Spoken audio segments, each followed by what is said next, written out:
Hi, my name is Larry Nellis, and I'd like to talk to you a little bit about the TeSys GS and TeSys LK disconnect switches.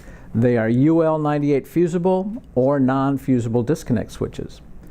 Before we can talk about a disconnect switch of any type, we need to talk about the codes and standards. Here we have the block diagram from the NEC code showing how we have a control circuit for motor control. In this particular instance, the disconnect switch is going to be at the very top of the block. Here we will be breaking any incoming line power prior to the short circuit protection device, the controller, the overload, and the optional load break switch that could be in the circuit. This is a true UL98 disconnect switch. Listed to UL98, it has horsepower ratings. It has a wider terminal spacing than a load break switch, which we see between the overload and the motor. These are switches that have handles that are mounted on the door that can be padlocked in the off position. They comply to the NEC Article 430. The GS2 is a disconnect switch, as opposed to a load break switch, which would be a UL508 switch. The LK4 is a disconnect switch as well, which is a UL98, but the LK4 is not fused. GS disconnect switch features are as follows. We have a fusible disconnect switch rating from a 30 to 800 amp. In the 30 amp range, it's available in either a compact version or a full-size version. Fuse ratings are as follows. We have class CC fuses in the 30 amp range, both compact and full-size, or J-fuse in the 30 amp version of a compact or full size. For 30 amp to 600 amp and full size, it's J-fuse only. For the 800 amp switch, we have class L fuses, all UL type fuses for these 3-pole disconnect switches. For external front mounted or operation, the handle would be on the door. It can be padlockable, it can be defeatable to open the door while the switch is in the on position. We also have the ability to bring the operating shaft through the side of the enclosure into the side of the switch. The downside to that particular application, because we really don't know the depth of the enclosure, you would have to configure a hooking means to close and hold the door shut while the switch is in the on position. Available as well with a flange handle for the 30 amp full-size switch to the 200 amp switch would be a cable operating mechanism. This will give you the ability to mount the switch in various locations depending upon the length of the cable. The cables will be available in 3-foot, 5-foot, or 10-foot lengths.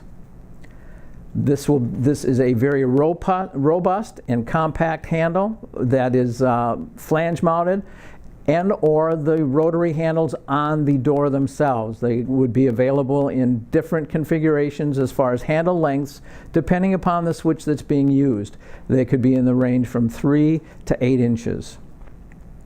They're padlockable to up to 3 padlocks on the switch. The door is interlocked and can be, there's a defeat mechanism on this handle so that, again, the door could be open when the switch is in the on position. They are available in NEMA type environmental ratings of 1, 3R12 or NEMA type 4 or 4X in 2 different types of colors, a yellow bezel with red handle or a black bezel with a gray handle on the device. Features also include auxiliary contacts. They can be configurable depending upon if you want normally open, normally closed. We can place them directly on the side of the switch without having any additional tools to mount them. They are early break, and they will have an indication of whether they are open or closed, the on and off position on these auxiliary contacts. Up to 100 amp switches will have integrated lugs, so there's no need to worry about getting additional accessories that would have to be mounted onto those particular switches. They can be DIN rail mounted through 400 amps, which makes it quite simple to load into or to mount into an enclosure. Simply mount the DIN rail and load the switches onto that particular rail itself. Double break contacts completely isolate the fuse when the switch is in the open position. So this is a very, very safe switch when it's in the off position. None of the sides will be hot. Short circuit withstand ratings up to 200 KAIC ratings. The LK4 disconnect switch features are as follows. They are, again, a UL98 switch. We have switches in the range from 30 amp to 1200 amp. We have a 30 to 100 amp compact switch, which is the picture you see on the screen right now. And then we also have a full-size switch from 100 amp to 1200 amp. Positive break indication, so you're going to know that this switch is open. There will be no question when you turn the switch on and off. It is touch safe without having to put on the 100 to, or the 30 to 100 amp switch. There is no need to have terminal shrouds. It is still a touch safe switch. Terminal shrouds are available on the switches above the 100 amp range as well. DIN rail mounting for the 30 to 100 amp switch or we can mount them as well on a back pan. There are mounting holes available on each of the switches to position them on the back pan itself. Front mount or external side operation through the 100 amp compact switch only. This is dissimilar to what we talked about in the GS2 switches, where you could go through the side of the enclosure. We could do that only up to 100 amp with the compact switch. Again, we have double break contacts, and we have arc quenching technology in all of these disconnect switches. These switches are quite easy to install with the information that is provided on the instruction sheets in detail regarding lengths of shafts, mounting of the handles. Applications for this particular type of switch, it's designed to integrate into all control panels. So anywhere you need a true UL98 disconnect switch, you will be able to use the GS or LK disconnect switches. The LK switch would require separate fusing, either inside the enclosure or possibly a fuse safety switch external to the enclosure to provide the short circuit protection that you would be needing.